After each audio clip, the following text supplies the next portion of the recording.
Book Summary: Competing for the Future by Gary Hamel and C.K. Prahalad. Enjoy the video. Please subscribing to my channel for more great content like this. You'll be notified when I upload new videos. Competing for the Future by Gary Hamel and C.K. Prahalad introduces a revolutionary approach to business strategy, emphasizing strategic intent, core competencies, and industry foresight. In this book, the authors develop a coherent model for how today's executives can identify and accomplish no less than heroic goals in tomorrow's marketplace. Their masterful blueprint addresses how executives can ease the tension between competing today and clearing a path toward leadership in the future. Here are 5 real-life case studies from the book. 1. Canon disrupted the photography industry by focusing on a new core competence: precision optics. They leveraged this expertise to create innovative products like the EOS digital camera series, which revolutionized photography.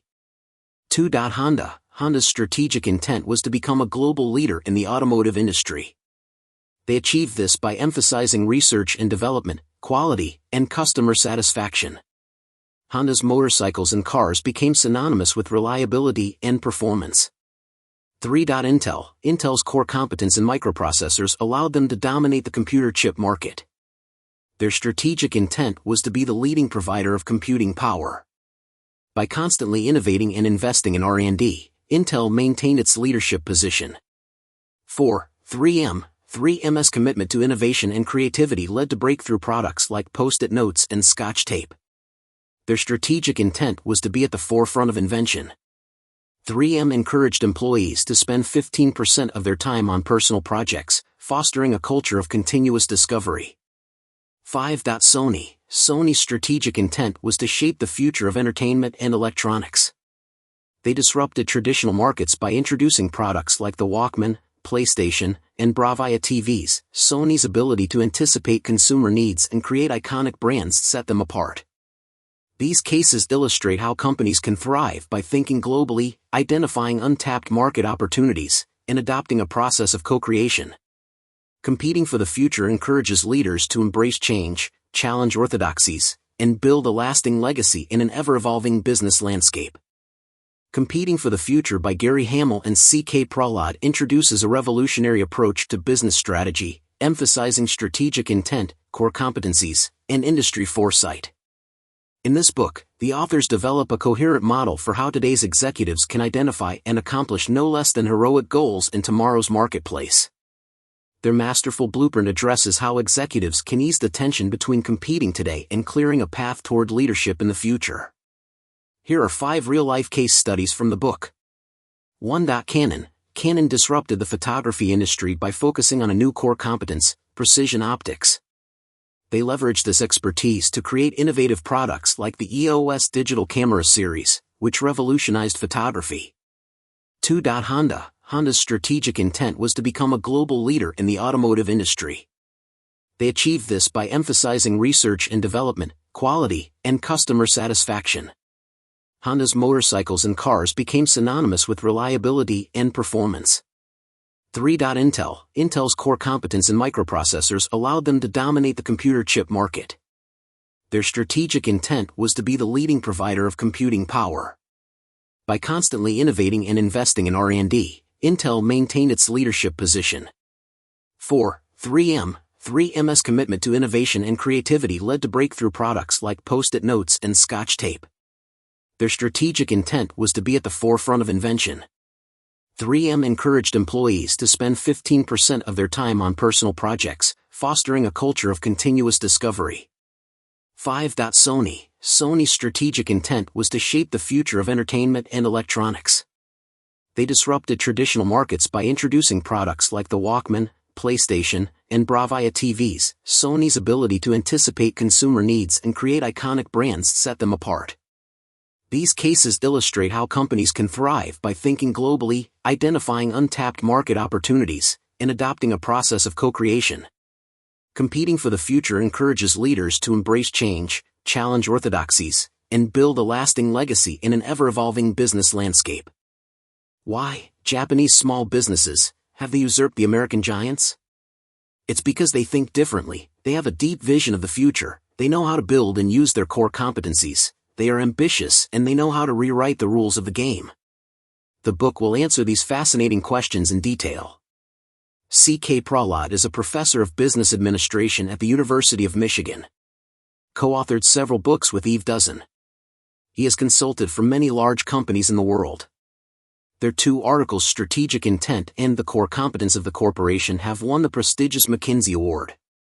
Both articles are in HBR's best-selling issues, and Business Core Competence is the most reprinted article in the journal's history. Escape from the windmill of current problems.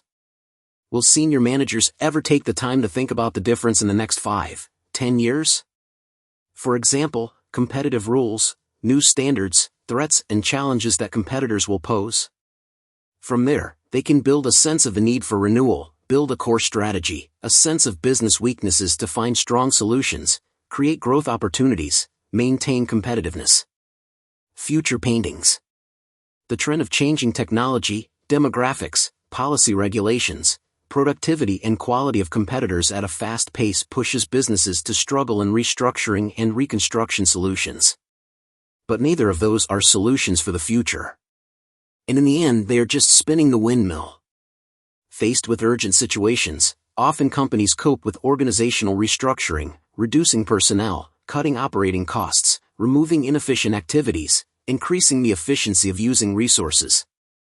However, this measure results in fewer employees, no increase in output, making the business lean and thrifty, fully exploiting assets, returning the business to basics, resulting destruction of many lives, families, and communities. The social costs of restructuring activities are very high, especially in dealing with dismissed workers. Restructuring rarely produces fundamental improvements in business. Its biggest advantage is saving time and reducing personnel. It's like anorexia of business, it can make a business slimmer, but not necessarily healthier. Restructuring is ultimately just a dead end. Wise businesses will re-engineer operational processes, with the aim of eliminating unnecessary work, bringing all processes and workflows in the direction of customer satisfaction and overall quality assurance. Reconstruction hopes to bring about more efficient operations. However, restructuring and reconstruction is simply the penalty a business has to pay for not predicting the future. The real issue of competition is that of a follower versus a challenger, contemporaries with innovators, imitator versus creator. Future competition is the competition that creates and dominates new opportunities, much more challenging than the game of chase. It is necessary to break through the fog of uncertainty and develop a broad vision of prime locations in tomorrow's markets. Competition for the future. We are facing a revolution that has far-reaching effects. It's the environmental revolution, the genetic revolution, the materials revolution, the digital revolution, the information revolution. Brand new industries, in pregnancy, about to be born. Existing industries, education, healthcare, transportation, banking, publishing, telecommunications, pharmaceuticals, retail, will undergo profound transformation. The future and the present are contiguous by an unclear boundary, they are closely intertwined. Drivers of the industry revolution, businesses that have a clear vision of where they want to take their industry and are able to coordinate internal and external resources to get there first, will be handsomely rewarded. The future is not an analogy from the past. Competing for the future requires not only a redefining of strategy, but also of the role of top management in formulating strategy. Senior managers need to see the business as a portfolio of competencies, and ask themselves, given the unique portfolio of competencies, what opportunities are we in a unique position to exploit? Most of the most exciting new opportunities require the integration of complex systems, rather than innovation around a single product. The difference between competition for the future versus competition for the present is the time frame. Speed is the key condition. Product life cycles are shortening, development times are getting shorter, and customers expect near-instant service. However, the battle for the future is fierce. Competition often takes place in disorganized arenas, where competition rules have yet to be written down. Today, change is volatile and unpredictable. The race to the future occurs in 3 distinct stages. 1. Competing for industry foresight and intellectual leadership, for deeper understanding of competitors, for foresight about the size and shape of future opportunities, i.e. envisioning the future. 2. Competition to shorten the migration path, accumulate essential competencies, experiment, attract coalition partners, i.e. envision the new arena of opportunity. 3. Competition for market position and market share, i.e. the battle for market share, market position within relatively clear parameters in value, cost and service. But in order to create the future, businesses must be able to partially forget the past. Learn to change and facilitate change. Evolution is a slow process, dependent on small and unexpected changes in genes. Dinosaurs became extinct because they couldn't adapt quickly enough to keep up with changing conditions. Fortunately for corporate dinosaurs, the process of corporate gene coding can be transformative in many different ways. There are businesses that lose the ability to periodically rebuild the gene encoding process, will have to leave their survival to environmental changes. Others rely on managers' gene coding skills to help establish their range and ability to react in specific situations. But to some extent, we are all prisoners of our own experience.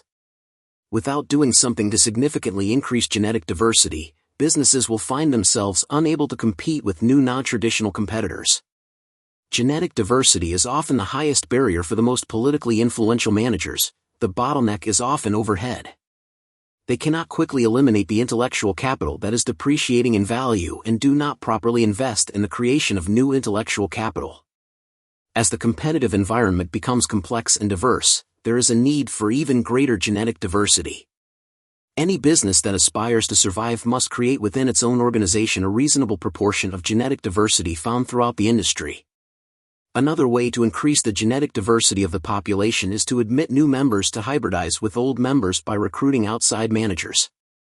To be able to change their gene encoding process, enterprises need to be careful not to over-tighten the screws that hold the management framework together, and commit to maximizing the interrelationship of the voices of other employees. Separate. Open governance depends on curiosity and humility. It is necessary to build a get-rid-of organization. Children learn new skills faster than adults because they have fewer things to let go of. The more successful the business, the thinner its forgetting curve. The future must become something as vivid and real as the present and the past. Senior management must help the organization build an emotionally and intellectually exciting view of the future. Competition foresight about the industry. The essence of industry foresight competition is to establish the business as a knowledge leader in terms of influencing the direction and form of industry transformation. The trick here is to see the future before it comes. Enterprises must ask themselves, what will we provide, with what capacity? How will the customer interface be configured in the next 5, 10, or 15 years? Industry foresight is not simply a flash of intelligence, but based on a deep understanding of technology trends, demographics, policy regulations, lifestyles, industry rules, and create new competitive spaces. But it is important to match the operating capacity. Any vision requires creativity, imagination. But if it's just an extension of the CEO's ego, it's very dangerous. If you can't distinguish what is an illusion and what is a vision, it is even more dangerous. In fact, the role of the senior executive is to capture and unleash the foresight that exists throughout the organization. It's usually done, building a new business project division, task force, incubator project. Senior management is willing to participate in discussions about the future on an equal basis, willing to listen to unusual voices. They can always look at the other side of the problem. The challenge in competing with industry foresight is to create a foresight, where the future needs to be different, often starting with what is possible, then back to what must happen for that future to become possible. Realistic. The business must be able to expand its scope of opportunities, treating the business as a core competency portfolio, rather than a standalone portfolio of business units. For example, Honda, although started with the motorcycle business, Honda does not only place its future in this industry.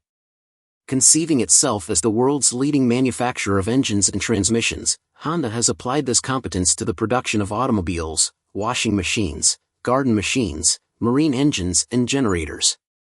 Every product or service can be broken down into feature elements, and the ultimate way is to create new space by providing completely new functionality, through a completely new product concept. The best foresight comes from a deep understanding of the customer, from which a new design is born. But, creating the future requires businesses to do more than simply delight customers, but to constantly surprise customers.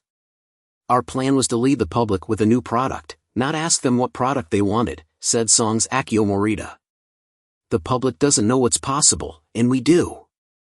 The industry's quest for foresight is about visualizing what doesn't exist yet.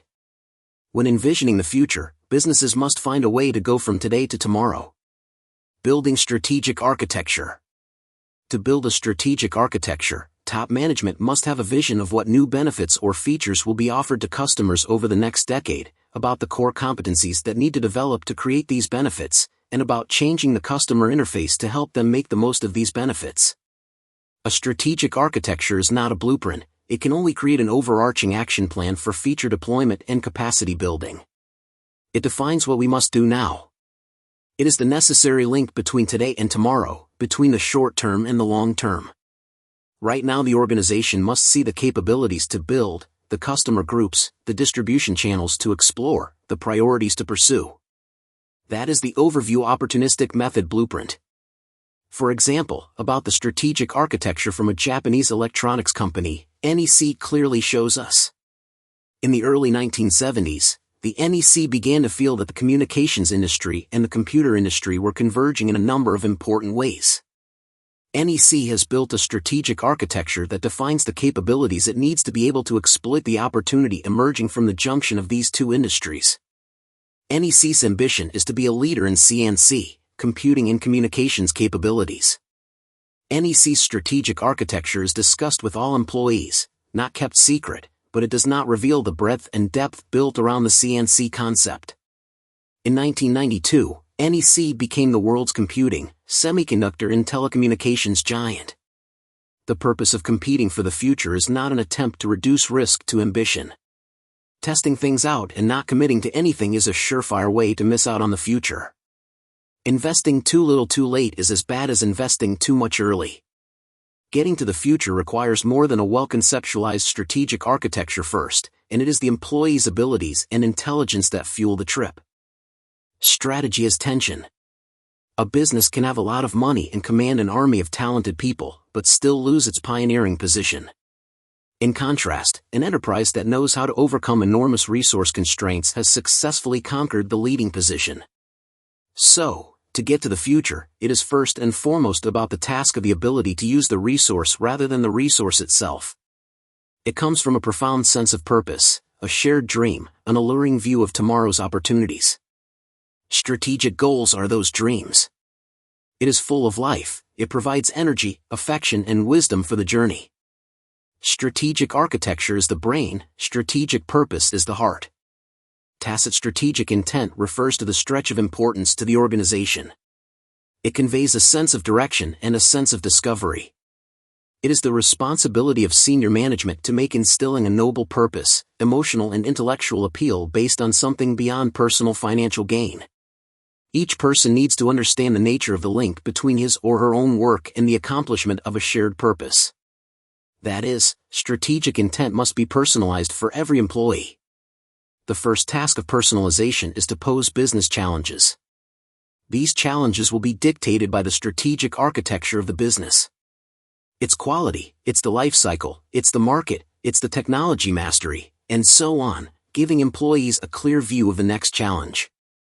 The strategic architecture and overall strategic purpose of the business must be grounded with a deep understanding of potentials, competitor intentions, and evolving customer needs. Thereby, leverage resources, go as far as possible on the path to the top position with the least fuel consumption possible.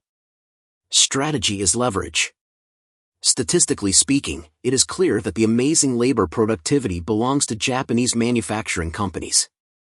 Their operating costs are lower, as a percentage of total costs, than is typical in the US and Germany. The effect of the direct correlation between R&D spending and R&D performance. This is not labor productivity but administrative and system productivity. Japan is proof that more can be done with less. That is the nature of resource leverage. This is not just lean manufacturing, it's all about lean. A company's resources and aspirations can be described as slowing or stretching from which to apply different approaches to competitive strategy and varying degrees of creativity in creating leverage. Leverage for resources. Tension and leverage have a close relationship. It is tension, that is, pulling ambition beyond resources, that fuels the engine of advantage. Japanese companies have a strategy of stretching that helps erase the mythical color in the success of the leading companies, despite the initial resource constraints. To look at ways to leverage resources, let's consider the starting axioms. First, conceptualize a business as a portfolio of resources, technical, financial, human, etc. Second, resource constraints are not always an obstacle to leadership. Third, there is a huge difference between firms in the market and the competitive impact they can make with a given amount of resources. Fourth, leverage-based efficiency is achieved mainly from increasing the numerator in the productivity ratio, revenue, profit. Fifth, the task of allocating resources by top management receives too much attention compared to the task of resource leverage. Resource leverage can be achieved in 5 basic ways. 1. Concentration of resources more effectively, convergence, building consensus on strategic goals, centralization, defining precise objectives, improve, targeting, emphasizing high-value activities. 2. Accumulating resources efficiently, exploiting, using the brains of all employees, borrowing, penetrating the resources of partners. 3. Complementary resources, blending, combining skills in different ways, balancing, meaningful control over product delivery and development. 4. Conservation of resources, recycling, reusing resources and skills, collaboration, finding a common cause with other partners. 5. Restoration of resources, successful promotion, minimization of payback period. Resources are often reasonably assumed and scarce. Top management must be very careful when dividing them. Foresight and strategic architecture provide the map, while stretchability and leverage provide fuel. But even when these key components are in place, the journey to the future is still long and arduous. Compete to shape the future.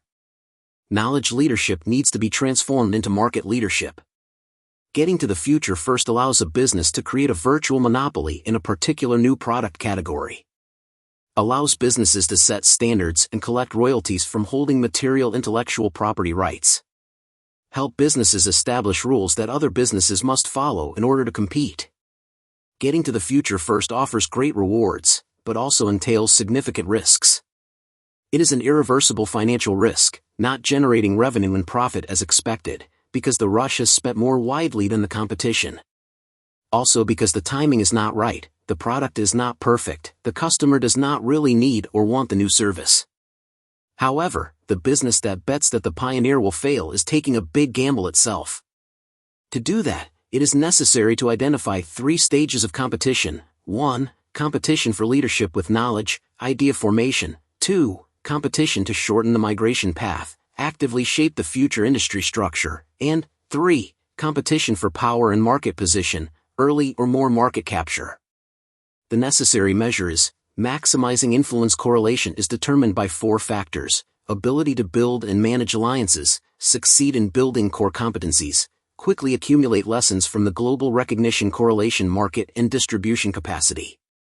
Alliances must be formed because practically no one business possesses all the resources that make a product or service bear fruit.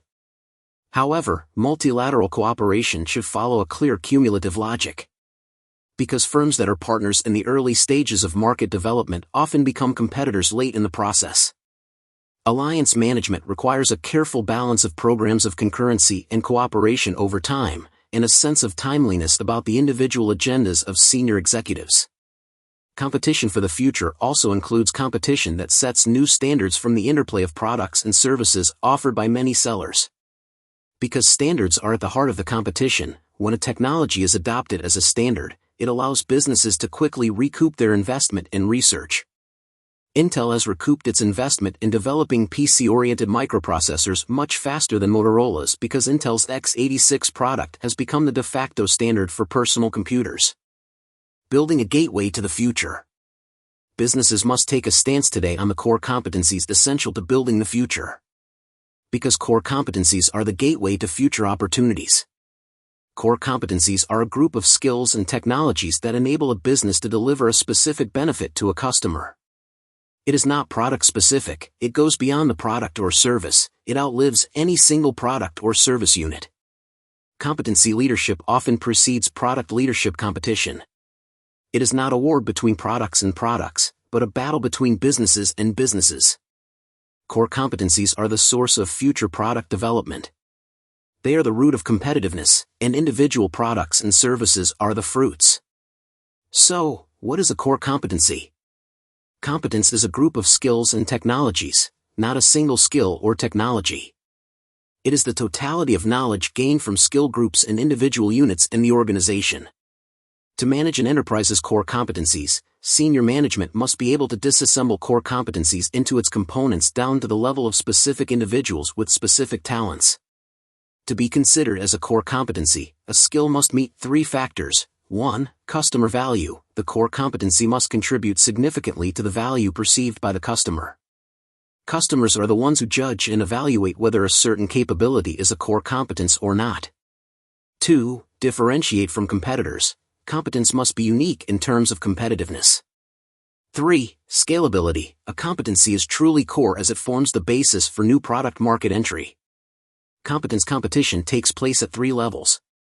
1. Development and accumulation of skills. Resource leverage at this stage is mainly from the ability to access and absorb skills and technology from outside. 2. Competition for competency. Integrated innovation and absorption are equally important.